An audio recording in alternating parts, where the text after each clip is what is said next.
Hey everyone, this is 3D Dave, and today we are going to review another thing from the Hihome catalog, which is this plug. I don't need this one anymore because I have a new one. It has 4 plugs and 3 USBs.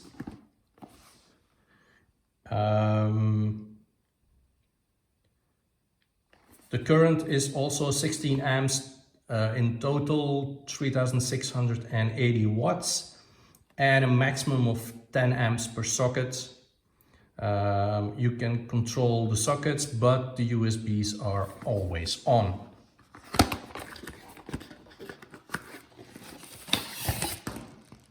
Here we go. Neatly packaged as all the rest. Let's tie these, and here we go. There is not a possibility to attach them to the underside or something, so well, if I want to do that, I will have to print something. And let's see.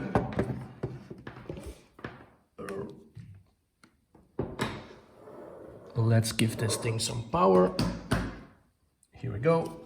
There is a manual, of course. It's in 2 languages. It's English and Dutch. And also this one is oh no, it's in 3 languages. It's in 4 languages. Okay, it's German, French, English and Dutch. Also this one is compatible with Alexa, Google Home and IFTTT. And this is it. The 3 power supply, the 3 USB outlets, they are only 2 amps.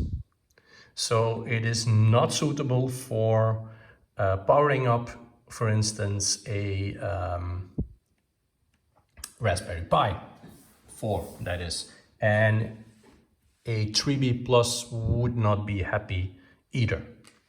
So it's, well, maybe for some USB lighting and things like that, it's good, but nothing more than that. There's an on-off switch.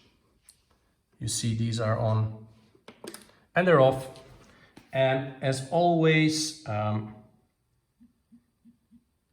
it's configured in the app. And let's do it like this. This is the app, and here is my power supply. The power supply basically is 4 times the smart plug. It has exactly the same functionality. You can put it on and off. You can put a scheduler, a countdown, and it will measure the electricity. But there is 4 things. And I optimized this thing for my 3D printer. And what I did was, I do have a LED light, but I don't want it to be on 24/7. Reason is why is that the LED strip is deteriorating. For some reason, it doesn't have enough cooling. Yes, LEDs do need cooling. And they are changing color and they are burning up. So they are attached to the aluminum frame, but I don't know how to cool them. So I will use them until they are broken and then buy other ones because they were that cheap. That's why there's a timer on. So if I put them on, we will see that this light will come on and off, and all the rest is off. So this one will go automatically. The other ones I have to put on. I do have a filament dryer, so I want to put it on and off if I use it. If I don't use it, because if I use large spools, I can't use it because the filament dryer is only for a regular 1 kilogram spool or less. The CR10 Max, and my Pi 4. This also has, of course, the electricity measurements, but it does only measure the total of everything that is in here. You see the integration with Alexa and Google Assistant, and all the rest is the normal stuff. You can update the firmware if there is a firmware update, but it's not really rocket science. It has an internal IP for some reason.